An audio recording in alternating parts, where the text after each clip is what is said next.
Hello students, आज का video class 11 के चैप्टर 2 का है जो हम पिछले वीडियोस में पढ़ा रहे थे। चैप्टर 2 मेजरमेंट, जिसमें हम पढ़ रहे थे डायमेंशंस। लास्ट वीडियो तक हमने डायमेंशन एनालिसिस में एक एप्लीकेशन पढ़ लिया था डायमेंशन एनालिसिस का, और वो था checking the correctness of physical equations. Principle of homogeneity का हम यूज कर चुके थे। आज एक और जो एप्लीकेशन करने जा रहे हैं, सेकंड एप्लीकेशन, वो है conversion of one system of units into another.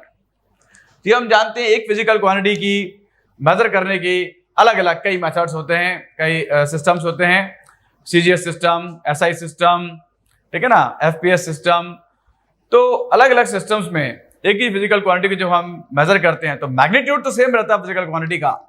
और ये आप पढ़ चुके हैं कि magnitude of physical quantity Q जो है उसको रिप्रेजेंट करने के लिए दो चीजों की जरूरत पड़ती है। एक उसकी न्यूमेरिकल वैल्यू n, दूसरी उसके यूनिट u। एक फिजिकल क्वांटिटी का मैग्नीट्यूड q इक्वल्स टू होता है nu। Now the magnitude remains same whatever may be the unit of physical quantity. अब एक ही फिजिकल क्वांटिटी को अगर अलग अलग यूनिट में मेजर कर रहे हैं, लाइक अगर यूनिट u1 में मेजर किया तो क्वांटिटी का मैग्नीट्यूड चेंज नहीं होगा, बट न्यूमेरिकल वैल्यू चेंज हो जाएगी।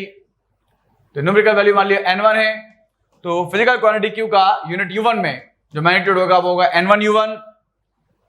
और अगर इसी फिजिकल क्वांटिटी को हम मेजर करें दूसरे यूनिट u2 में तो न्यूमेरिकल वैल्यू तो बदल जाएगी n2, लेकिन magnitude of physical quantity same रहेगा, यानी जितना n1 u1 होगा उतना ही n2 u2 होगा। क्लियर है कि नहीं? अब अगर ये फिजिकल क्वांटिटी q एक डिराइव्ड क्वांटिटी है तो ये हम जानते हैं कि डिराइव्ड यूनिट जो होती है उसको फंडामेंटल यूनिट्स की सुटेबल पावर्स के रूप में रिप्रेजेंट करते हैं। इन मैकेनिक्स फंडामेंटल यूनिट्स हमारी होती हैं मास, लेंथ एंड टाइम, यानी MLT।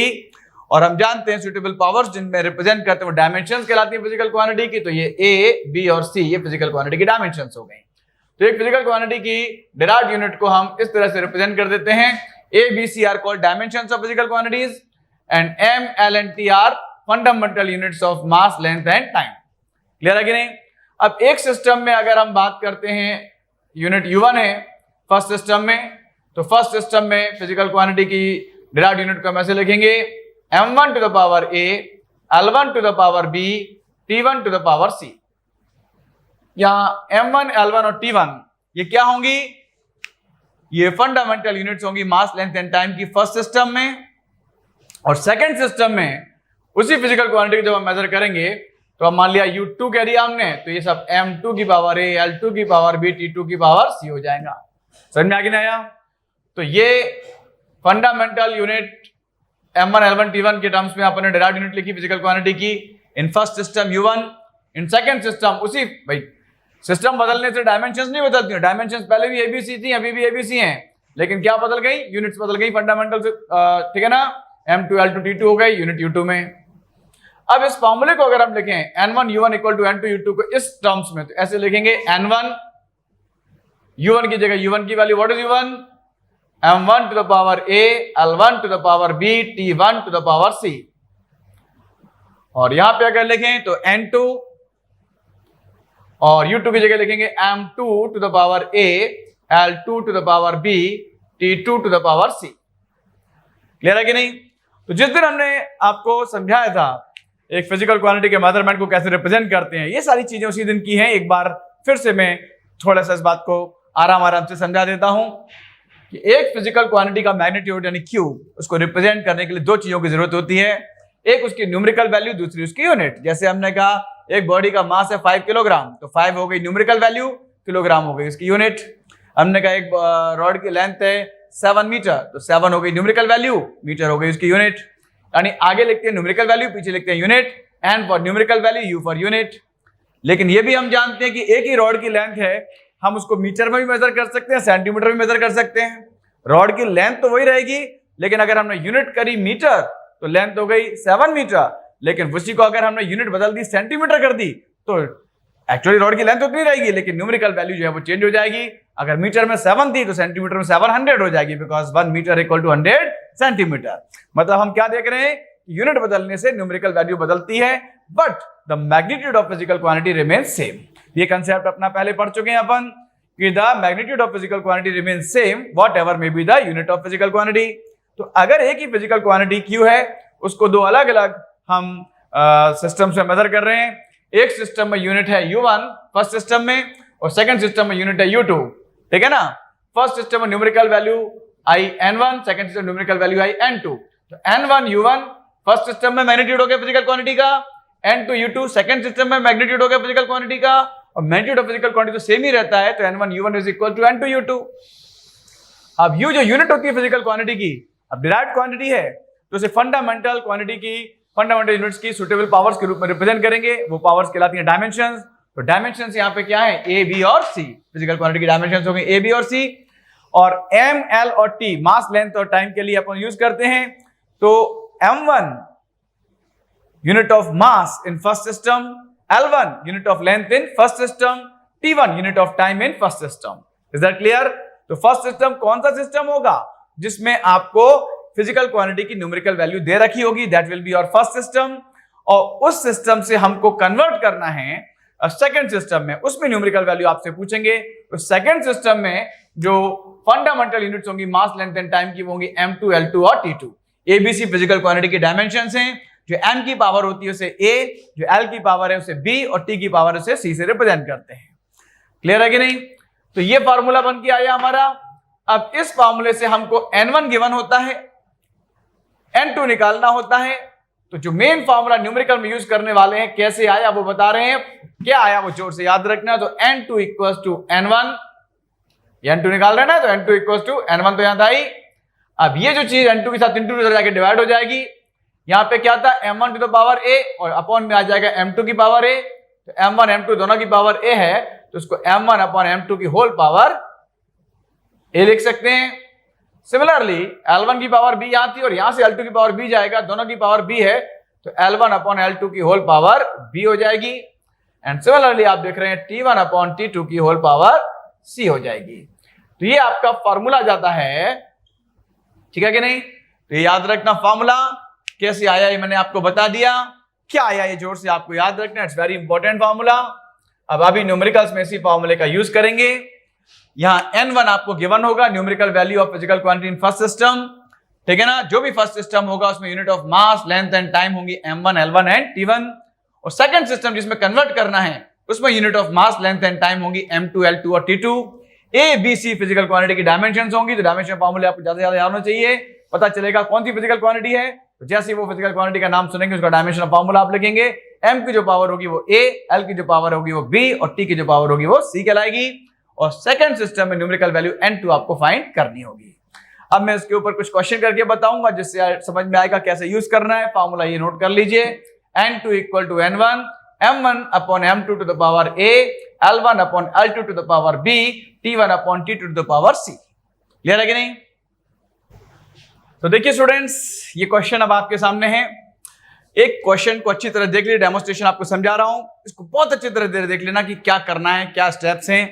और फिर अगले जो क्वेश्चंस मैं कराऊंगा, तो मैं क्वेश्चन लिखूंगा, आप क्वेश्चन देखिएगा, वीडियो पॉज करिएगा, पहले अपने आप ट्राई करिएगा, फिर ना आए तब देखिएगा सॉल्यूशन, ठीक है ना। तो देखिए क्वेश्चन ये है, the value of gravitational constant capital G in SI system is 6.67 into 10⁻11 newton metre square पर किलोग्राम स्क्वायर। तो यूनिवर्सल ग्रेविटेशन कांस्टेंट जो होता है कैपिटल G, वो यहाँ फिजिकल क्वांटिटी हो गई, उसकी वैल्यू आपको दे रखी है एसआई सिस्टम में, यानी फर्स्ट सिस्टम एसआई सिस्टम हो गया आपका। उसमें जो न्यूमेरिकल वैल्यू दे रखी है वो N1 हो जाएगी आपकी, फर्स्ट सिस्टम में न्यूमेरिकल वैल्यू N1 होती है। और आपको जो वैल्यू फाइंड करनी है उसकी, वो फाइंड करनी है सीजीएस सिस्टम। सेकंड सिस्टम जो है आपका क्या हो गया, सीजीएस सिस्टम। अब आपको थोड़ी सी जानकारी के लिए बता दूं कि एसआई सिस्टम में unit of mass, SI system actually किसको बोलते हैं, एमकेएस सिस्टम को। एसआई सिस्टम किसको बोलते हैं, एमकेएस सिस्टम को। तो एमकेएस सिस्टम यानी एसआई सिस्टम में यूनिट ऑफ मास क्या होती है, किलोग्राम। यूनिट ऑफ जो है लेंथ होती है क्या, मीटर। यूनिट ऑफ टाइम होती है क्या, सेकेंड। वही अगर अपन सीजीएस सिस्टम में जाए तो सीजीएस सिस्टम के अंदर यूनिट ऑफ मास जो होती है वो क्या होती है, ग्राम। यूनिट ऑफ लेंथ होती है सेंटीमीटर, यूनिट टाइम होती है सेकेंड। तो देखिए इस क्वेश्चन को ध्यान से सबसे पहले अपन पढ़े। तो what is the given physical quantity, given physical quantity is capital G, अपन समझ गए। तो सबसे पहले उसके डायमेंशंस लिखिए अपन ने, डायमेंशंस ऑफ कैपिटल G। समझना, क्वांटिटी पहले पहचाननी है कौन सी है, दे रखी होती है डायरेक्ट आपको क्वांटिटी। तो dimensions of capital G are formula याद होना चाहिए। डायमेंशन ऑफ कैपिटल जी का क्या फॉर्मूला होता है? m-1। आप चाहे तो देखिए बना के भी देख सकते हैं। डायमेंशन बहुत से बच्चे ऐसे होंगे जिन्हें याद नहीं होगी अभी भी, ठीक है ना, हालांकि मैं बराबर बोल रहा हूं। आप चाहो तो बना के भी दिखा देता हूं एक बार।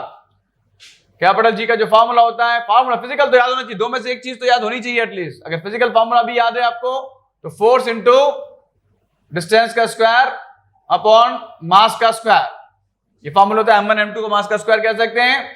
तो फोर्स की डायमेंशन mLT -2, डिस्टेंस के लिए l का स्क्वायर और अपॉन नीचे m का स्क्वायर। क्लियर है कि नहीं? तो m से m का स्क्वायर हो जाएगा कैंसिल, तो m ऊपर जाएगा, m की पावर क्या हो जाएगा? -1, l इंटू l स्क्वायर हो जाएगा l क्यूब एंड t की पावर -2। तो डायरेक्ट याद रख पाए तो बहुत अच्छी बात है, और अगर डायरेक्ट याद नहीं है तो एटलीस्ट आपको बनाना आना चाहिए, फिजिकल फॉर्मूला याद होना चाहिए। तो ये आपने किया, लेकिन अगर आपको ये याद है तो हमारा ये टाइम बच सकता है। तो m-1 l3 t-2, ये डायमेंशंस आ गई हमारी कैपिटल जी की। और इनकी डायमेंशंस अगर आपको याद हैं तो यहां से आपको एक्चुअली क्या मिल गया? a, b और c मिल गया। a होता है m की पावर जो यहां पर -1 है, b होती है l की पावर जो यहां पर 3 है, और c होती है t की पावर जो यहां पे -2 है। Is that clear? तो सबसे पहले फिजिकल क्वांटिटी पहचानी, क्या है? कैपिटल जी है, क्वेश्चन में देखा अपन ने, ग्रेविटेशन कांस्टेंट। उसकी डायमेंशन आपको याद है तो बहुत अच्छी बात है, नहीं याद तो बना के देख लीजिए। और वो जो डायमेंशंस अपन ने यहां लिखा फार्मूला, तो उससे a, b और c मिल गए। जो भी m की पावर होगी वो a, जो l की पावर है वो b, और जो t की पावर होगी वो c। इतने स्टेप में कहीं कोई दिक्कत किसी को? अब आप देख सकते हैं कि कैपिटल जी की जो वैल्यू दे रखी है वो दे रखी है 6.67 इंटू 10⁻11। ये न्यूमेरिकल वैल्यू है ना, तो न्यूमेरिकल वैल्यू को डिनोट किससे करते हैं? n से। और ये किसमें जो गिवन होती है वो फर्स्ट सिस्टम की होती है, n1। तो n1 आपको गिवन है कितना? 6.67 इंटू 10⁻11। क्लियर है कि नहीं? ये n1 हो गया आपका। अब आपको यह भी बताया कि किस सिस्टम में दे रखी है वैल्यू? एसआई सिस्टम में। तो फर्स्ट सिस्टम हमारा कौन सा है? SI system. जिसमें वैल्यू दे रखी होती है वो सिस्टम होता है एसआई सिस्टम। तो first system is SI system. तो देयरफॉर यहां से आपको m1, l1 और t1 मिल जाएंगे। m1 का मतलब होता है unit of mass in first system. First system है कौन सा? SI system. एसआई सिस्टम यानी m के सिस्टम में यूनिट ऑफ मास क्या होती है? किलोग्राम। और सिर्फ किलोग्राम ना लिख के हम लिख देंगे 1 किलोग्राम। ठीक है कि नहीं? Then unit of length in first system L1 होता है। तो फर्स्ट सिस्टम एसआई सिस्टम यानी m के सिस्टम है जिसमें यूनिट ऑफ लेंथ हम जानते ही हैं क्या होती है? 1 मीटर। तो ऐसे जो वेल नोन सिस्टम है ना, एसआई सिस्टम, सीजीएस सिस्टम, इनकी तो अपने को खुद ही याद होती है। और कुछ भी वो अपने मन से कोई सिस्टम बना के देते हैं तो उसमें वो बता देते हैं इसमें यूनिट ऑफ मास ये है, यूनिट ऑफ लेंथ ये है। एसआई सिस्टम, सीजीएस सिस्टम ये वेल नोन सिस्टम है, तो इनका ये बताएंगे नहीं, आपको मालूम होना चाहिए। तो SI system unit of length होती है क्या? 1 मीटर। और यूनिट ऑफ टाइम यानी T1 फर्स्ट सिस्टम में क्या होती है? एम के सिस्टम से, एसआई सिस्टम में सेकंड। तो 1 सेकंड, 1 अपन की तरफ से लगा रहे हैं, 1 किलोग्राम 1, ठीक है ना, मीटर 1 सेकंड। क्लियर है? ये फर्स्ट सिस्टम की बात हो गई। आपको ए बी सी मिल चुके हैं, n1 मिल चुका है, m1 l1 t1 मिल चुके हैं। अब अपनी जरूरत है m2 l2 और t2 की, वो होते हैं सेकंड सिस्टम में। तो सेकंड सिस्टम हमारा कौन सा है जिसमें हमें कन्वर्ट करना होता है? वो सिस्टम सेकंड सिस्टम होता है। तो सेकंड सिस्टम इज किसमें कन्वर्ट करना है? Find the value in CGS system. तो second system is CGS system. Is that clear? तो सेकंड सिस्टम हमारा सीजीएस सिस्टम हो गया। इसमें यूनिट ऑफ मास क्या होती है? तो सीजीएस सिस्टम यूनिट ऑफ मास होती है ग्राम। 1 अपनी तरफ से लगा लेंगे, 1 gram. What is unit of length in CGS system? 1 centimetre. And what is unit of time in second system? Sorry यहां पे सेकंड सिस्टम है ना, 2 लगेगा। m2 l2 t2। t2 क्या होगा? टाइम की दोनों में ही, एसआई में भी सीजीएस में भी यूनिट क्या होती है? सेकंड। तो यहां भी 1 सेकंड, यहां भी 1 सेकंड। Any doubt? फाइंड क्या करना है? फाइंड करनी है न्यूमेरिकल वैल्यू हमको सेकंड सिस्टम में। फाइंड इट्स वैल्यू का है ना, फाइंड वैल्यू मतलब न्यूमेरिकल वैल्यू फाइंड करनी है किसमें? सीजीएस सिस्टम में। Any doubt? नाउ फॉर्मूला क्या बताया था हमने? फॉर्मूला मेंशन कर दीजिए बाय फॉर्मूला। फॉर्मूला हर बार लिखेंगे तो लिखते लिखते फॉर्मूला याद हो जाएगा। फॉर्मूला अपन ने अभी बताया था n2 इक्वल्स टू क्या होता है n1 now m1 upon m2 to the power a, l1 upon l2 to the power b and t1 upon t2 to the power c। ये होता है फॉर्मूला। इसमें पुट करिए वैल्यूज, तो वी हैव n2 तो हमें फाइंड करना ही है, n1 की जगह पुट कर दीजिए n1 की value. What is n1? It is 6.67 into 10 raised to power minus 11. Then what is m1? m1 is 1 kg upon what is m2? m2 is 1 gram to the whole power a. So what is a? a यहां पर -1 है, तो -1. Then L1 upon L2 to the power b. तो L1 is 1 meter, L2 is 1 centimeter, तो 1 meter upon 1 centimeter to the whole power b. And what is b here? Here b is 3.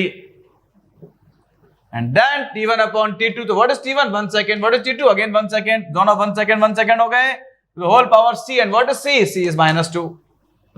Clear है कि नहीं? तो formula आपको विशेष तौर पे याद रखना है। क्या है फॉर्मूला? एक बार फिर देख लीजिए। n2 equals to n1 m1 upon m2 to the power a, l1 upon l2 to the power b, t1 upon t2 to the power c। a b c पहले ही थे हमारे पास, n1 गिवन ही है हमको। m1 l1 t1 का मतलब है first system में unit of mass length and time, और m2 l2 t2 का मतलब है unit of mass length and time in second system. Clear है कि नहीं?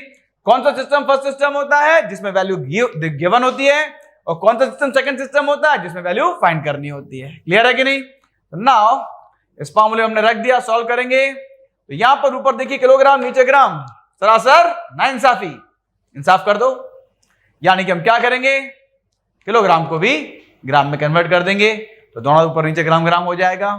तो 1 किलोग्राम इक्वल टू क्या होता है 1000 ग्राम। 1000 को अगर 10 की पावर में लिखे तो 3 जीरो है, 10 की पावर 3 लिख सकते हैं। यानी इसको आगे अगर हम सॉल्व करें तो कैसे लिख सकते हैं, 6.67 into 10 raise to power -11। 1 kilogram को हम लिख सकते हैं 1000 ग्राम, मतलब 10 की पावर 3 ग्राम, और नीचे है 1 ग्राम। ऐसा करने का फायदा ये कि अब ग्राम ग्राम हो गया कि जी ग्राम से ग्राम कैंसिल हो जाएगा, पावर में थी -1। या 1 मीटर, नीचे 1 सेंटीमीटर, या फिर से सरासर नाइंसाफी, इंसाफ कर दीजिए। मीटर को कन्वर्ट करेंगे सेंटीमीटर में, तो 1 मीटर इक्वल टू 100 सेंटीमीटर। 100 में 2 जीरो यानी 10 की पावर 2 लिख सकते हैं, ये सेंटीमीटर में आ गया, और होल अपॉन नीचे 1 सेंटीमीटर है, सेंटीमीटर सेंटीमीटर कैंसिल हो जाएगा, पावर 3। यहाँ 1 सेकंड से 1 सेकंड पूरा ही कैंसिल हो जाएगा, बचेगा 1। 1 की कोई भी पावर बची रहे तो 1 ही रहता है, तो कोई फर्क ही नहीं पड़ता है। आगे इसको अगर अपन फर्दर सॉल्व करें, तो यहां सॉल्व कर रहा हूं इसके आगे, दैट इज इक्वल टू, देखिए क्या हो रहा है, ये 6.67 into 10 raise to power -11 into यहां पर 10 की पावर 3 था और होल पावर -1 है, तो पावर पावर मल्टीप्लाई हो जाएंगी, पावर पे पावर है तो 10 की पावर क्या हो जाएगी -3 इंटू, फिर आप यहां पे देखेंगे तो 10 की पावर 2 है और होल पावर 3 है, तो पावर पावर मल्टीप्लाई 2 3 जा 6। तो ये आया आपका, बस अब इसको सॉल्व कर लिए, वो आपका आंसर हो जाएगा 6.67। तो एज इट इज रहेगा, 10 की पावर सॉल्व करनी है, तो -11 और -3 हो गए -14, -14 प्लस 6 विल बी -8। तो ये आपकी वैल्यू आ गई, न्यूमेरिकल वैल्यू। कौन से सिस्टम में आई है, सीजीएस सिस्टम में। तो इस तरह से n2 इक्वल टू हमारा क्या आ गया 6.67 × 10⁻⁸। यूनिट में अगर जाएं तो उसकी दे रखी न्यूटन मीटर स्क्वायर पर किलोग्राम स्क्वायर, तो सीजीएस में न्यूटन की जगह क्या आ जाएगा, फोर्स की यूनिट डाइन, मीटर की जगह centimetre, dyne into centimetre square, पर किलोग्राम की जगह ग्राम आ जाएगा, ग्राम स्क्वायर। क्लियर है कि नहीं? तो समझ में आया कैसे करते हैं, तरीका समझ में आया। एक क्वेश्चन कोई बहुत अच्छी तरह अगर समझ लें तो डेमोन्स्ट्रेशन में सब कुछ बता दिया आपको, ठीक है ना। फॉर्मूला आपको जोर से याद रखना है। क्या है formula, n2 equal to n1 m1 upon m2 की power a, l1 upon l2 की power b, t1 upon t2 की पावर c। क्लियर है? n1 numerical value of physical quantity in first system जो गिवन होगी आपको, n2 अपने find करनी होती है सेकंड सिस्टम में। जिस सिस्टम में वैल्यू दे रखी होती है वो फर्स्ट सिस्टम होता है, उसकी units of mass length and time m1 l1 और t1 कहलाती हैं। और सेकंड सिस्टम वो होता है जिसमें हमें कन्वर्ट करना है, उसमें मास लेंथ और टाइम की जो यूनिट्स होती हैं वो m2 l2 और t2 कहलाती हैं। फिजिकल क्वांटिटी जो भी गिवन है उसका डायमेंशन ऑफ फॉर्मूला आपको याद होगा, तो m की जो पावर है वो a कहलाएगी, l की जो पावर है वो b कहलाएगी, और t की पावर है जो वो c कहलाएगी। क्लियर है? तो देखिए स्टूडेंट्स, अगला क्वेश्चन जो हम करने जा रहे हैं है इसी कंसेप्ट पे बेस्ड, थोड़ा सा उसमें चेंज किया है कि वहां तो दोनों यूनिट्स सिस्टम जो थी वेल नोन थी, SICV और CGSB। यहां पर दोनों वेल नोन नहीं है। जैसे इस क्वेश्चन को अगर ध्यान से पढ़े तो पहला सिस्टम जो है वेल नोन सिस्टम नहीं है, उसमें आपको बताया है कि when 1 metre 1 kilogram and 1 minute are taken as fundamental units. तो 1 मीटर और 1 किलोग्राम तो जरूर SI की MKS, लेकिन 1 मिनट कह दिया, मतलब ये MKS भी नहीं है सिस्टम, कोई अलग सिस्टम है। तो उसको बता दिया कि यूनिट ऑफ मास उसमें क्या है 1 किलोग्राम, यूनिट ऑफ लेंथ है 1 मीटर, यूनिट ऑफ टाइम है जो है 1 मिनट। ये फर्स्ट सिस्टम है, M1 L1 T1 ये मिल गया हमको। Are taken as fundamental units. The magnitude of force is 36 units. तो फिजिकल क्वांटिटी फोर्स है यहाँ पे, ठीक है ना, और उसकी न्यूमेरिकल वैल्यू फर्स्ट सिस्टम में आपको दे रखी है 36, N1 हो गया 36, ठीक है ना। फिजिकल क्वांटिटी फोर्स होगी, उसकी डायमेंशंस अपने को याद ही होती हैं। डायमेंशंस ऑफ फोर्स आर, ये तो बिल्कुल अपने नाम की तरह याद रखनी है फोर्स की डायमेंशंस। तो डायमेंशंस ऑफ फोर्स आर क्या होती है? डायमेंशंस ऑफ फोर्स हम जानते हैं MLT-2, ये डायमेंशंस ऑफ फोर्स होती हैं। तो यहां से हम निकाल सकते हैं A, B और C। M की जो पावर होती है वो A होती है, A यहाँ 1 है। L की जो पावर होती है वो B होती है, वो भी यहाँ पर 1 है। और T की पावर जो है वो C होती है, वो यहाँ पर क्या है -2। तो A, B, C मिल गए हमको। फिजिकल क्वांटिटी फोर्स है, आपको बता रखी है फोर्स की वैल्यू है ये। न्यूमेरिकल वैल्यू N1 दे रखी है आपको कितनी 36, और सेकंड सिस्टम में आपको न्यूमेरिकल वैल्यू N2 फाइंड करनी है। फर्स्ट सिस्टम आपका वेल नोन सिस्टम तो नहीं है, लेकिन उसमें आपको unit of length mass and time दे रखी है। तो मीटर में है वो किसकी यूनिट है? लेंथ की। किलोग्राम में है वो मास की। यानी अगर हम M1 लिखें तो M1 कितना है 1 kg। M1 का मतलब unit of mass in first system. Unit of length in first system L1 होता है, तो वो है 1 मीटर।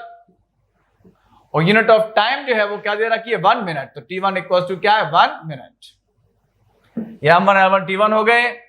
और कन्वर्ट किस सिस्टम में करना है? तो आपसे कहा what is the value of this force on CGS system. इसकी वैल्यू N2 आपको फाइंड करनी है। और सेकंड सिस्टम हमारा CGS सिस्टम है, तो वो क्लियर देखा हुआ है। CGS system well known system है, सेकंड सिस्टम है CGS सिस्टम। और CGS सिस्टम में आपकी unit of mass length and time क्या होती है वेल नोन है, जानते ही हैं। तो therefore what is M2? Second system है ना, M2 कहेंगे। तो unit of mass in second system यानी CGS सिस्टम में यूनिट ऑफ मास क्या होती है 1 ग्राम। L2 मतलब यूनिट ऑफ लेंथ क्या होती है 1 सेंटीमीटर। T2 यानी यूनिट ऑफ टाइम होती है 1 सेकेंड। Is that clear? पहले डाटा कलेक्ट कर लिया अपन ने। अब इसके बाद फॉर्मूला आपको जोर से याद होना चाहिए। क्या है फॉर्मूला? तो फॉर्मूला मेंशन करेंगे by formula.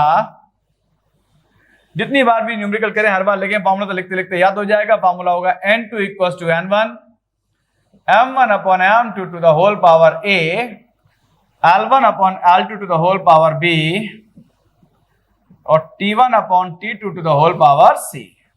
Any problem? We have, इस फॉर्मूले में आप रखेंगे वैल्यूज। N2 तो हमें फाइंड करना है। N1 is 36, M1 is 1 kg upon M2 is 1 gram to the whole power A बोले तो 1।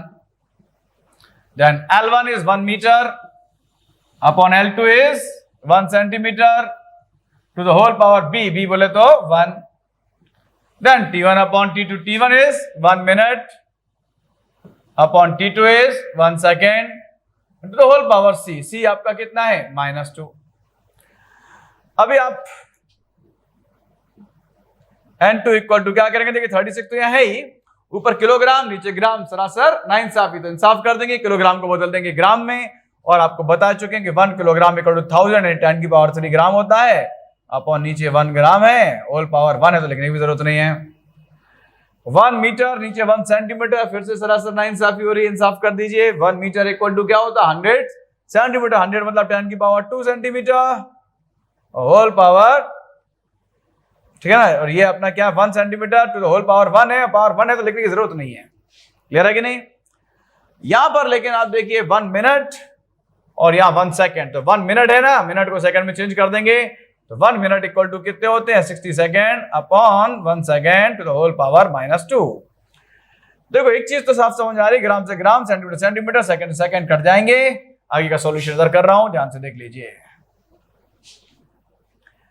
तो N2 इक्वल्स टू क्या बचा हमारा 36 इंटू 10 की पावर, ये तो 3 है, इंटू ये 10 की पावर आपका 2 है और इंटू ये बचा 60 की पावर -2।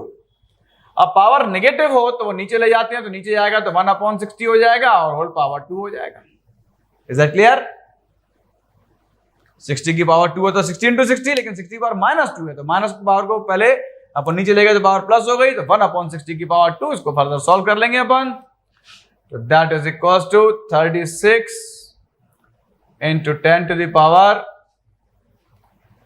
ये आपका 3 तो है ही, इंटू ये 10 की पावर 2 और 1/60 का मतलब है 1 का स्क्वायर है ना, तो 1/60 इंटू 1/60, तो 1/60 इंटू 60, तो 60 क्या हो जाए 3600।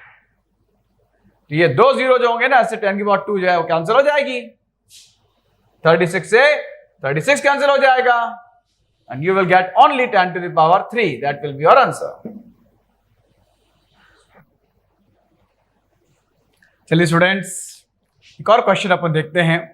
जो क्वेश्चन अभी तक हमने आपको कराए हैं उसी पैटर्न का क्वेश्चन है और फॉर्मूला आपको जहां तक मेरा ख्याल है अब तक याद हो गया होगा आपको, n2 = n1 m1/m2 की पावर a, l1/l2 की पावर b, t1/t2 की पावर c। ठीक है ना? तो यहां पर क्वेश्चन के अंदर अपन आप अगर कर सकते हैं तो पहले वीडियो को पॉज करके क्वेश्चन को अपने आप ट्राई करें, नहीं आता है तो फिर सॉल्यूशन देखिएगा, आने के बाद कंफर्म करने के लिए सॉल्यूशन देखिएगा। ठीक है ना? चलिए देखते हैं अपन क्वेश्चन। तो क्वेश्चन यहां पर ये है, देखिए आप लोग अगर पॉज करके वीडियो और ये कर चुके हैं तो आपको केवल ये चेक करना है कि आपने जो किया वो सही है कि नहीं। इसका आंसर वैसे आएगा, जो बता देता हूं पहले, 6.62 into 10 to the power -27 unit. अगर ये आया है आंसर तो सही है। और अभी तरीका भी बता देता हूं कि कैसे करना था। तो जैसे ही आपने देखा यहाँ फिजिकल क्वांटिटी क्या दे रखी है, प्लैंक्स कांस्टेंट, तो उसके डायमेंशंस लगेंगे। तो dimensions of Planck's constant, dimensions of Planck's constant are, तो क्या डायमेंशन है प्लैंक्स कांस्टेंट की, तो ये आपको याद होना चाहिए। डायमेंशंस होती हैं ml/t-1। तो ये बार बार जो मैं बोल रहा हूं हार्ड एंड फास्ट है ये कि डायमेंशन जितनी ज्यादा याद हो सके उतनी अच्छी बात है। डायमेंशंस आप अच्छे से याद कर लीजिए। डायमेंशंस होती हैं ml/t-1। यहां पे हमने आपको बताया था जो कि m की पावर होती है उसे a बोलते हैं, जो l की पावर होती है उसे b बोलते हैं और जो t की पावर होती है उसे c बोलते हैं। तो यहां से हमको a, b और c मिल गए भाई। a कितना है आपका, m की पावर कुछ नहीं यानी 1, और b जो है यहां पर कितना है, l की पावर क्या है 2, और t की पावर जो है क्या है -1, वो c हो जाएगा हमारा। तो a, b, c मिल गए हमको। Any doubt? एक न्यूमेरिकल वैल्यू जो दे रखी होती है वो होती है n1। तो n1 आपको गिवन है, कितना गिवन है n1, 6.62 into 10 to the power -34, और फाइंड करना है आपको सेकंड सिस्टम में न्यूमेरिकल वैल्यू ने n2 आपको फाइंड करना है। तो आपको a, b, c मिल गए, n1 मिल गया, n2 आपको फाइंड करना है, पता चल गया। अब सिस्टम्स के बारे में बात करते हैं। तो दो सिस्टम होते हैं, एक जिसमें वैल्यू गिवन होती है वो फर्स्ट सिस्टम, एक जिसमें निकालनी होती है वो सेकंड सिस्टम। यहाँ क्वेश्चन में अगर हम गौर करें तो यहाँ पे आपको वैल्यू जो दे रखी है वो कौन से सिस्टम में दे रखी है, एसआई सिस्टम में। The value of Planck's constant in SI system है। तो पहला सिस्टम हमारा कौन सा हो गया, एसआई सिस्टम। तो फर्स्ट सिस्टम इज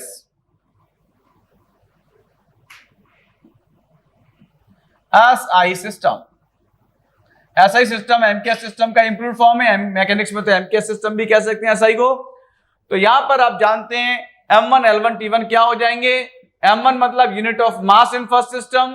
तो मास की यूनिट फर्स्ट सिस्टम में क्या होगी, फर्स्ट सिस्टम एसआई सिस्टम है, एसआई सिस्टम में मास की यूनिट क्या होती है, किलोग्राम। तो हम लिखेंगे 1 kg। तो m1 = 1 kg। l1 unit of length in first system. तो फर्स्ट सिस्टम एसआई सिस्टम यानी MKS system unit of length क्या होती है, मीटर। तो हम लिखेंगे 1 मीटर। एंड t1 मतलब unit of time in first system. SI system में यूनिट ऑफ टाइम जो होती है क्या होती है, सेकंड। 1 सेकंड कह दिया। तो फर्स्ट सिस्टम एसआई सिस्टम है, उसमें मास, लेंथ एंड टाइम की यूनिट्स हो गई m1 l1 और t1, 1 kilogram, 1 metre, 1 second. Second system जिसमें कन्वर्ट करना है तो किसमें फाइंड करनी वैल्यू, सीजीएस सिस्टम में। तो सेकंड सिस्टम हमारा हो गया सीजीएस सिस्टम। तो second system is CGS system. तो सीजीएस सिस्टम है तो इसमें unit of mass, length and time हो जाएंगी m2 l2 और t2। So what is m2। तो सीजीएस सिस्टम में यूनिट ऑफ मास क्या होती है, 1 ग्राम। L2 unit of length in second system, CJ system unit of length होती है सेंटीमीटर एंड 1 सेंटीमीटर, और यूनिट ऑफ टाइम जो होती है वो होती है 1 सेकेंड। क्लियर है कि नहीं? तो इस तरह से हमारे M1 L1 T1 भी आ गए, M2 L2 T2 भी आ गए, N1 भी पता है और आपको ABC भी पता है। अब आपको जरूरत है फॉर्मूला अप्लाई करने की। तो फॉर्मूला क्या होता है? जितनी बार भी क्वेश्चन करो हर बार फॉर्मूला लिखो, तो लिखते लिखते फॉर्मूला भी याद हो जाएगा। तो बाय फॉर्मूला, फॉर्मूला होता है N2 equals to N1 M1 upon M2 to the power A, L1 upon L2 to the power B and T1 upon T2 to the power C। Is that clear? तो अब यहां पर इस फॉर्मूले का अपन use करेंगे और फिर इसमें ये वैल्यूज पुट करेंगे। We have so put the values now. N2 तो फाइंड ही करना है। What is N1? N1 is 6.62 into 10 raised to power minus 34 into M1 upon M2. What is M1? M1 is 1 kg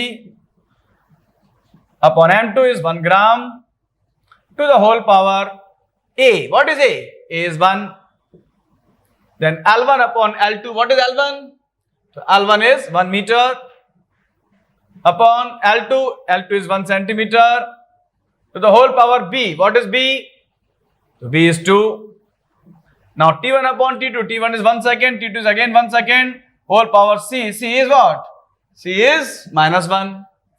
देखिए यहां तो 1 second से 1 second पूरा ही cancel हो जाएगा, और यहां पे इसको आगे सॉल्व करें तो 6.62 इंटू 10 टू द पावर -34 तो एज इट इज रहेगा। इसमें अपन देख रहे हैं तो ऊपर किलोग्राम नीचे ग्राम, तो सरासर नाइंसाफी, थोड़ा इंसाफ कर देते हैं, किलोग्राम को ग्राम में बदल देंगे। 1 किलोग्राम इक्वल टू 1000 ग्राम, 1000 मतलब 10 to the power 3 gram, whole upon नीचे 1 ग्राम, पावर 1 लिखने की जरूरत नहीं है। यहां पे आप देखिए 1 मीटर ऊपर नीचे 1 सेंटीमीटर, सरासर नाइंसाफी, इंसाफ कर देते हैं।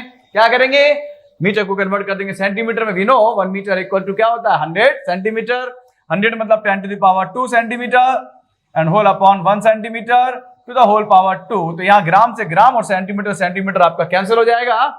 तो क्या बचेगा? ध्यान से देखिए, ये बचेगा 6.62 इंटू 10 टू द पावर -34 तो बाहर था, और इंटू में आप देखें तो 10 की पावर 3 ये है, और इंटू में आप देखें यहाँ पर 10 की पावर 2 और होल पावर 2 यानी 10 की पावर 4।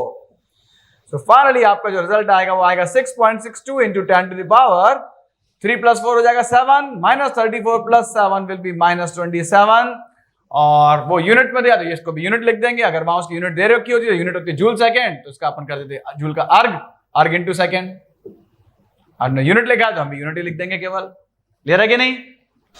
तो न्यूमेरिकल्स को रटना नहीं है। बहुत से बच्चे क्या करते हैं, वही क्वेश्चन आंसर की तरह न्यूमेरिकल भी रट लेते हैं। जूनियर क्लासेस में थोड़े बहुत न्यूमेरिकल आते थे तो रट ही लेते थे न्यूमेरिकल कई बार, लेकिन यहां याद रखना न्यूमेरिकल रटना नहीं है, पैटर्न याद करना है हमको। तो पैटर्न याद कब होगा? जब एक पैटर्न के हम 4, 5, 6, 10 क्वेश्चन कर लेंगे तो पैटर्न ही रट जाएगा। याद रखने वाली चीज जो है यहाँ पे क्या है? फॉर्मूला। ये फॉर्मूला सारे क्वेश्चन में यूज होना है, ये फॉर्मूला याद रखना है। और इस फॉर्मूले में M1 M2 क्या है, L1 L2 क्या है, T1 T2 क्या है, ये याद रखना पड़ेगा। N1 क्या होता है याद रखना पड़ेगा। ABC डायमेंशंस होती है फिजिकल क्वांटिटी की, और वो आपको सारी की सारी डायमेंशन जितने ज्यादा हो सके याद रखना है, क्योंकि मैंने आपको बताया था न्यूमेरिकल्स में डायमेंशंस की बहुत जरूरत पड़नी है। क्लियर है कि नहीं? अभी अपन ने सिर्फ मैकेनिक्स की लिखाई है डायमेंशन, और उतनी कोशिश कर रहा हूं कि पहले उनका यूज ज्यादा हो रहा है तो वो पहले याद हो जाएं। क्लियर है ना? इसके बाद फिर अपन डायमेंशन कुछ इलेक्ट्रिसिटी की और हीट की भी करेंगे। तो पहले ये समझ में आया कि नहीं आया क्वेश्चन? अगला क्वेश्चन अपन अब ट्राई करेंगे। तो देखिए स्टूडेंट्स, अब और क्वेश्चन अपन करने जा रहे हैं। ये क्वेश्चन बहुत बढ़िया क्वेश्चन है, ये एनसीईआरटी की टेक्स्ट बुक प्रॉब्लम है। अलग से मैंने इस पर 3 स्टार बना दिए कि अक्सर आपके पहले एग्जाम में आता ही है क्वेश्चन, ये बहुत इंपॉर्टेंट है, और है उसी चीज के ऊपर on the conversion of one system of units into another. Formula तो मेरे ख्याल से सबको याद हो ही गया होगा। N2 equal to N1 M1 upon M2 to the power A, L1 upon L2 to the power B and T1 upon T2 to the power C। Clear है? अब यहां पर क्वेश्चन को केयरफुली पढ़ना है, क्योंकि एनसीईआरटी क्वेश्चन में कई बार क्या होता है, गिवन सब कुछ होता है, लेकिन थोड़ा सा इस तरह से लैंग्वेज में घुमा के देते हैं कि कई बार हम समझ ही नहीं पाते कि क्या दिया है। उन्होंने हमारे लिए बहुत इजी कर दिया। क्या किया उन्होंने? देखिए क्वेश्चन को ध्यान से पढ़िए। A calorie is a unit of heat energy. Calorie के बारे में बता दिया है कि यूनिट है किसकी? हीट एनर्जी की। हीट एनर्जी मतलब एनर्जी है, and it equals about 4.2 joule. तो 4.2 उसकी न्यूमेरिकल वैल्यू हो गई, किसकी? कैलोरी की। तो यूनिट है किसकी? हीट एनर्जी की। और जो वैल्यू है 4.2 वो है काय में? जूल में। वैसे तो हम जानते हैं कि जूल एनर्जी की ऐसा यूनिट होती है, ठीक है ना, यानी कैलोरी की वैल्यू आपको किस में दे रखी है? एसआई में दे रखी है। और हीट एनर्जी है तो एनर्जी कोई भी हो, डायमेंशन अपन जानते ही हैं क्या होती है, ml/t-2। तो यहीं से एक स्मार्ट बच्चा तो पिक कर लेगा कि फिजिकल क्वांटिटी यहाँ पे हीट एनर्जी है, तो एनर्जी की डायमेंशन ml/t-2, तो एबीसी यहां से मिल गए, न्यूमेरिकल वैल्यू ये मिल गई n1, और आपको एसआई सिस्टम में दे रखी है वैल्यू, जूल जैसे देखा समझ में आ गया एसआई सिस्टम में। लेकिन फिर भी कोई बच्चा ना समझ पाए तो उसको समझाने के लिए कितना अच्छा काम उन्होंने किया हुआ है क्वेश्चन में। उन्होंने कहा वेयर 1 जूल इक्वल टू, क्या कहा है? 1 किलोग्राम मीटर स्क्वायर सेकंड की पावर -2, यानी किलोग्राम मीटर सेकंड। देख के यहाँ पे कोई भी समझ जाएगा, ठीक है कि नहीं, कि ये कौन सा है सिस्टम? SI system. यानी एसआई सिस्टम आपका फर्स्ट सिस्टम हो गया जिसमें न्यूमेरिकल वैल्यू n1 आपको दे रखी है 4.2। इवन एबीसी यानी डायमेंशन ऑफ हीट एनर्जी भी ना मालूम हो किसी को तो उसके लिए भी कितना बड़ा क्लू मिल गया यहाँ पे। किलोग्राम मास की यूनिट होती है और उसकी कोई पावर नहीं, मतलब m की पावर जो होती है ना a, वो a1 हो गया यहाँ पे। मीटर यूनिट किसकी होती है? लेंथ की। l की पावर b होती है तो b यहाँ पे कितना हो गया? 2, और c यहाँ पे कितना हो गया? -2। तो ऐसे भी समझ में आ रहा है, फर्स्ट सिस्टम ऐसा ही सिस्टम है, एबीसी भी मिल गया हमको, ठीक है ना, यहीं से देख के समझ में आ गया। तो आप देखिए क्या क्या गिवन है। n1 आपको गिवन है कितना? 4.2, ठीक है नहीं, आपको ए बी सी साफ साफ दिख रहे हैं। तो मास की जो पावर होती है m की पावर, किलोग्राम मास की यूनिट होती है तो उसकी पावर कुछ नहीं यानी 1, और b यानी l की पावर होती है, लेंथ यूनिट मीटर, मीटर की पावर 2 है तो b 2 हो गया, c हो गया -2। ऐसे समझ लो, या फिर डायरेक्ट अपने को पता है कि भाई उन्होंने क्या दिया कि calorie is a unit of heat energy, यानी मेन फिजिकल क्वांटिटी यहाँ पे हीट एनर्जी है। एनर्जी के डायमेंशन अपन जानते हैं ml/t-2। उससे भी समझ में आ रहा है कि ml/t-2 मतलब m की पावर 1 है यानी a1 है, l की पावर 2 यानी b2 हो गया, और t की पावर -2 यानी c हो गया -2। Is that clear? अब फर्स्ट सिस्टम भी समझ में आ रहा है, कौन सा सिस्टम है जिसमें वैल्यू दे रखी है 4.2 जूल। जूल कौन सा है? वैसे तो हम जानते हैं एसआई सिस्टम में होता है, क्लियर कर दिया यहाँ पे, kilogram metre second SI system है। तो first system is SI system, ये समझ में आ गया।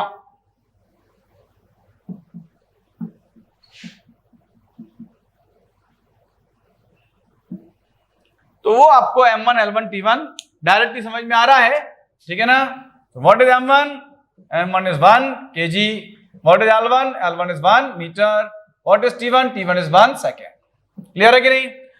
और फिर m2 l2 t2 के लिए आपको बहुत बढ़िया हिंट दे रखी है, क्लू दे रखा है, खुल्लम खुल्ला कह रखा है कि suppose we employ a system of units. मान लिया हमको एक नया सिस्टम ऑफ यूनिट्स बना रहे हैं इन विच साफ साफ लिखा है unit of mass equals alpha KG. तो unit of mass second system यानी m2 कितना दिया है? Alpha KG. Unit of length equals beta metre. Unit of length second system में L2 होगा, L2 क्या दिया है? Beta metre. And unit of time equals gamma second, यानी यूनिट ऑफ टाइम यानी T2 वो दे रखी है गामा सेकेंड। एंड आपको फाइंड करना क्या है? हमने कहा शो दैट, आंसर भी दे रखा है क्वेश्चन के अंदर। शो दैट क्या दिया? Show that calorie has a magnitude, calorie का मैग्नीट्यूड हमको फाइंड करना है दूसरे सिस्टम n2 में, और वो उन्होंने बताया कि कितना होगा आंसर। आंसर भी बता दिया, ये आना चाहिए 4.2, अल्फा की पावर -1, बीटा की पावर -2, गामा की पावर 2 शो करना है in terms of the new units. Clear है कि नहीं? तो भैया सब कुछ तो गिवन है, ठीक है ना, सीधे सीधे फॉर्मूले में रखिए, आंसर आ जाएगा। क्या होता है फॉर्मूला? तो 5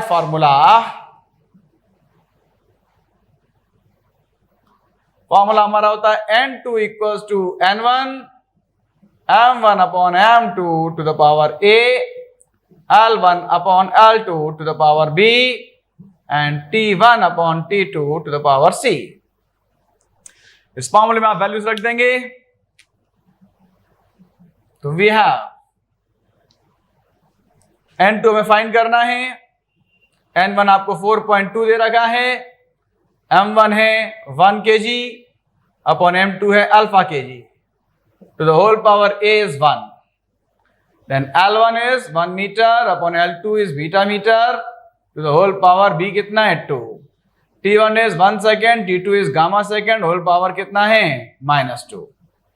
सॉल्व करें सेकेंड से सेकेंड, मीटर से मीटर, केजी कैंसिल हो जाएगा, यू विल गेट 4.2। अब देखो 1 अपॉन अल्फा की पावर 1 है, तो 1 अपॉन अल्फा का मतलब क्या होगा, ऊपर ले जाएंगे तो अल्फा की पावर -1 और होल पावर 1 है तो अल्फा की पावर -1 हो गया। 1 अपॉन बीटा को ले सकते हैं, बीटा की पावर -1, होल पावर 2 है तो बीटा की पावर क्या हो जाएगा -2। और 1 अपॉन गामा को लिख सकते हैं, गामा की पावर -1 और उसकी पावर है -2, तो माइनस माइनस का प्लस में हो जाएगा, गामा की पावर हो जाएगी 2। यही आंसर था, हेंस प्रूव्ड। बोलो कोई दिक्कत, समझ में आ गया आया? तो ये जो अपन ने क्वेश्चंस अभी किए, किसके ऊपर बेस किए, conversion of one system of units into another. ये हमारा सेकंड एप्लीकेशन है किसका, डायमेंशन एनालिसिस का। तो हमने 2 तरह के क्वेश्चन अभी तक कर लिए हैं, 2 एप्लीकेशंस कर लिए हैं, एक checking the correctness of a physical equation और दूसरा conversion of one system of units into another. Mechanics की डायमेंशंस जहां तक मेरी ख्याल है आप लोगों ने अब तक याद कर ली होंगी, कुछ एक्स्ट्रा डायमेंशंस लिखाने का वक्त आ गया है।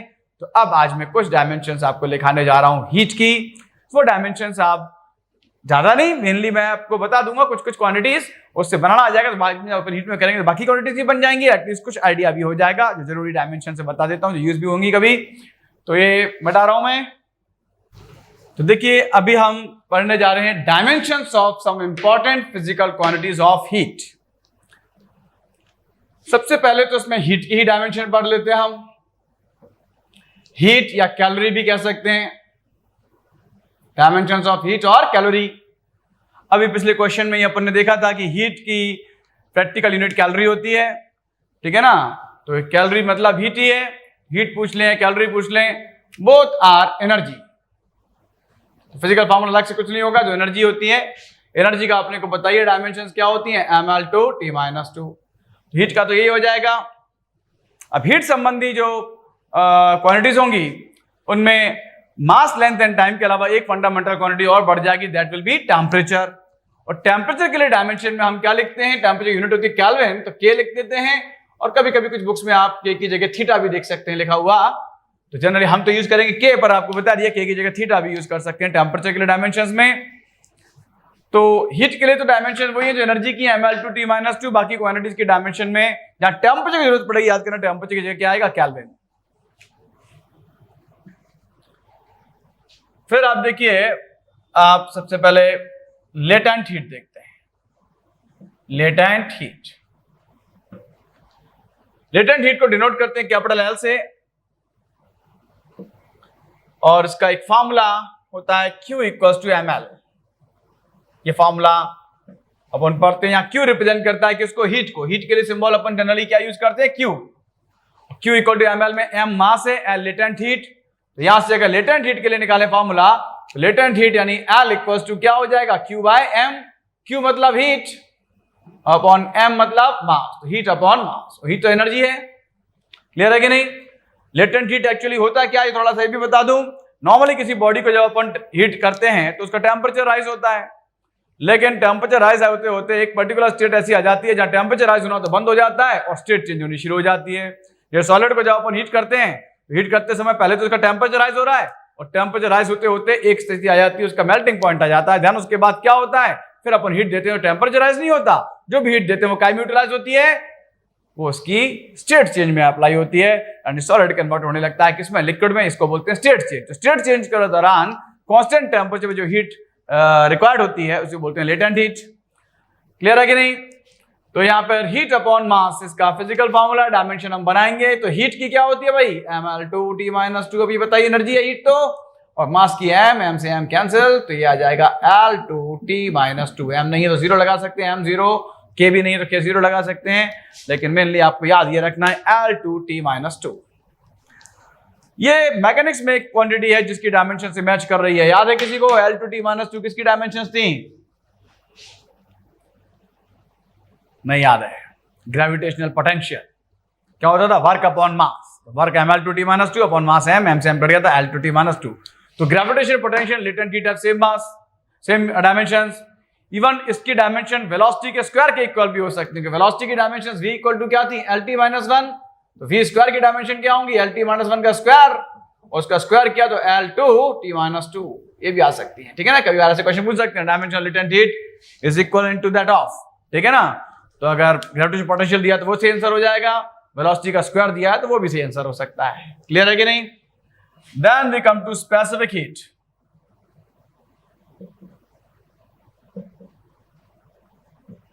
नॉर्मली जब अपन किसी बॉडी को हीट देते हैं तो स्पेसिफिक हीट को डिनोट करते हैं एस से, एस या सी से, ठीक है ना। It is denoted by either small S और सी, स्मॉल सी। तो याद रखना स्पेसिफिक हीट जो होता है इसके लिए अगर डायमेंशन अपन बनाए, फिजिकल फार्मूला पहले तो देखेंगे। तो एक फार्मूला ये होता है कि Q equals to ms delta T, यानी किसी बॉडी जिसका मास m हो उसके टेम्परेचर को डेल्टा T राइज करना है तो उसके लिए amount of heat required Q equal to ms delta T, या S होती है स्पेसिफिक हीट। पर्टिकुलरली S के लिए निकालेंगे तो फार्मूला स्पेसिफिक हीट का ये हो जाएगा क्या, Q upon m delta T, ठीक है ना। स्पेसिफिक हीट का फार्मूला जो हो गया क्या हो गया, Q upon m delta T, यानी amount of heat required to raise the temperature of unit mass of substance by 1 degree Celsius. अगर यहां से फिजिकल फार्मूला बनाए वर्ड्स में तो ये हो जाएगा Q तो heat upon m for mass delta T यानी राइज इन टेम्परेचर।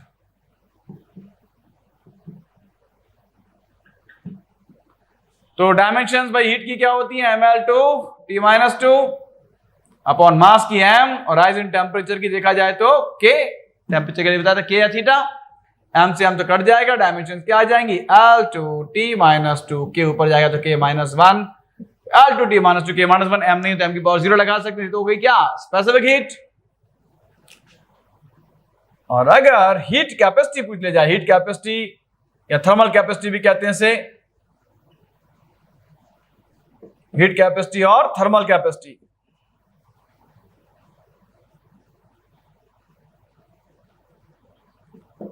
ये क्या होता है बेटा, कुछ नहीं, मास हट जाएगा, फॉर्मूला ये रहेगा पूरा, मास हट जाएगा तो heat upon rise in temperature. Specific heat या हीट कैपेसिटी या मतलब thermal capacity, heat capacity thermal capacity का डायमेंशन फिजिकल फॉर्मूला क्या होगा, heat upon rise in temperature, ठीक है ना। मास हट जाएगा, heat upon rise in temperature, ठीक है। सिंपल वर्ड्स में क्या डेफिनेशन तो क्या होगी, amount of heat required to raise the temperature of a substance. वहां पर यूनिट मास भी कहा, यूनिट मास ऑफ सब्सटेंस, या केवल कहेंगे of a substance, it's called heat capacity. तो फिजिकल फार्मूला ये हो गया, डायमेंशन क्या बनेंगे, हीट की क्या होती है भाई, ml2T-2, टेम्परेचर की K, तो डायमेंशन हो जाएगी ml2T-2 K-1। क्या इंपॉर्टेंट फार्मूला हीट कैपेसिटी का, डायमेंशंस सारे नोट कर लेना। मैकेनिक्स की तो अपन पहले ही पढ़ चुके हैं, ये हीट की कुछ क्वांटिटीज इनके डायमेंशन अपन पढ़ने आ रहे हैं। देखिए बच्चों, अगला जो है वो है गैस कांस्टेंट, बहुत ही इंपॉर्टेंट डायमेंशन है गैस कांस्टेंट। इसको यूनिवर्सल गैस कांस्टेंट भी कह सकते हैं, बिकॉज इन होल यूनिवर्स इसकी वैल्यू कांस्टेंट होती है। तो यूनिवर्सल कांस्टेंट, इससे पहले एक और पढ़ा था अपन ने, कौन सा, ग्रेविटेशनल कांस्टेंट, उसको भी यूनिवर्सल बोलते हैं। ये भी यूनिवर्सल कांस्टेंट है, गैस कांस्टेंट। इसको डिनोट करते हैं कैपिटल आर से। आइडियल गैस इक्वेशन आप लोगों ने पढ़ी होगी, PV इक्वल्स टू nRT, ठीक है ना।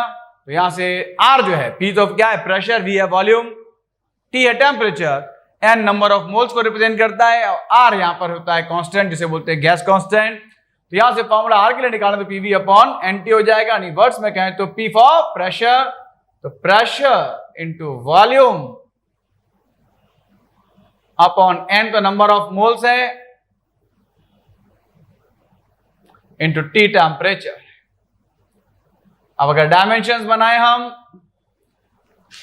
तो भाई देखिए, प्रेशर के लिए तो डायमेंशंस याद ही होंगी आपको, ml-1 T-2 होती हैं, वॉल्यूम के लिए L3 upon number.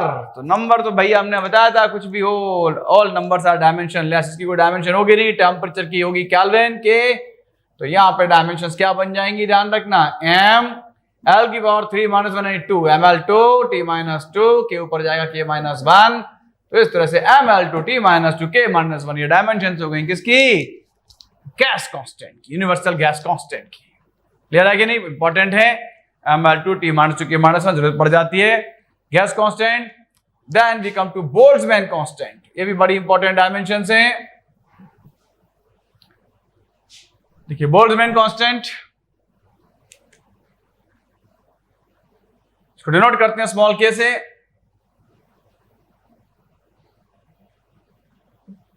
Small k equals to क्या होगा, capital R upon capital N. Boltzmann constant हमारा स्मॉल के डिनोट करते हैं क्या होता है, capital R upon capital N. Words में कहें तो कैपिटल आर क्या है, gas constant, upon capital N क्या है, एवोगैड्रोस नंबर।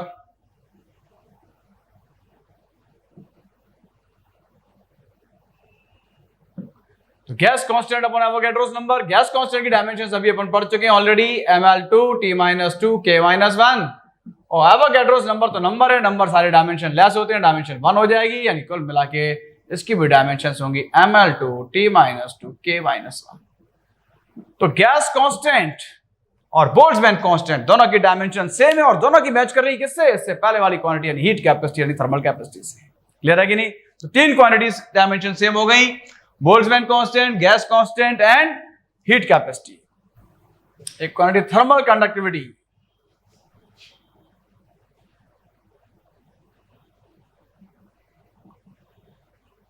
थर्मल कंडक्टिविटी को डिनोट करते हैं के से,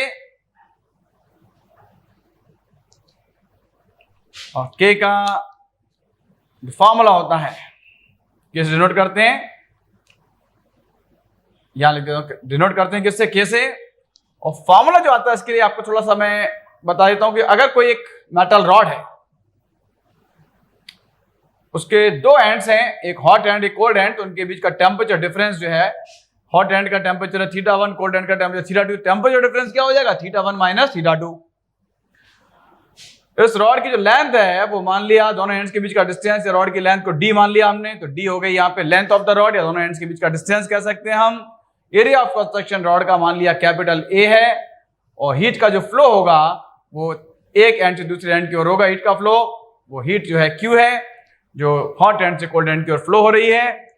तो आपको फॉर्मूला जो आता है जो हीट फ्लो हो रही है उसका, तो Q equals to Ka, A area of construction है, θ1 माइनस θ2 इंटू मान लिया टाइम लगता है कितना t टाइम तक हीट फ्लो हो रही है, तो टाइम है स्मॉल t यहां पर, क्योंकि टाइम को t से डिनोट किया तो टेम्परेचर को थीटा से कर दिया हमने, तो Ka θ1 into t upon d, ये फॉर्मूला होता है। d यहां पर लेंथ ऑफ रॉड है, दोनों एंड्स के बीच का डिस्टेंस भी बोल सकते हैं इसे। और फ्रॉम हियर अगर हम फॉर्मूला K के लिए निकालें पर्टिकुलरली, तो K इक्वल्स टू क्या हो जाएगा, it will be QD upon A θ1 minus θ2 into t। ये तो आपको पूरा डिटेल में समझा दिया आया कैसे फॉर्मूला क्या है।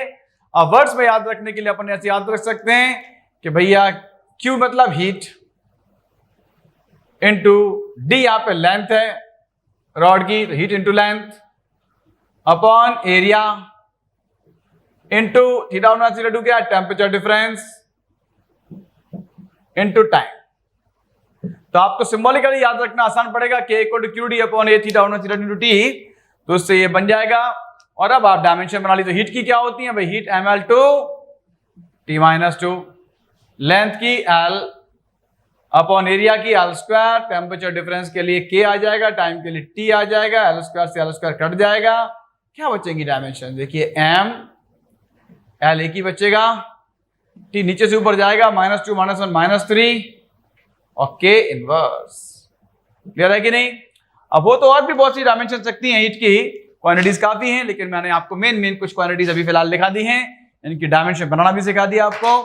तो आप ज्यादा नहीं तो अभी कम से कम इतनी याद कर लें, एटलीस्ट फिजिकल 20 डायमेंशन बनाना आ गया आपको। कुछ इंपॉर्टेंट क्वांटिटी जैसे गैस कांस्टेंट, बोल्ट्जमैन कांस्टेंट, ये बहुत ज्यादा यूज होती रहती है, लेटेंट हीट, ठीक है ना, तो इनको तो आप पक्के से याद कर लीजिए। आज के लिए इतना ही, दैट्स ऑल फॉर टुडे। अगले लेक्चर में फिर अपन नए कंसेप्ट के साथ हाजिर होंगे। अब अगला जो अपन पढ़ेंगे वो पढ़ेंगे derivation of formula by dimensional method, ठीक है ना। तो कुछ फिजिकल क्वांटिटी आपको बताई जाएगी किन किन फैक्टर डिपेंड कर रही है, उसके बेस पे उनका डायमेंशन फार्मूला ड्राइव करना होगा। बड़ा इंपॉर्टेंट कंसेप्ट है, इस पे बहुत न्यूमेरिकल्स आते हैं, तो ये आपका अगले वीडियो में देखेंगे हम। आज के लिए इतना ही।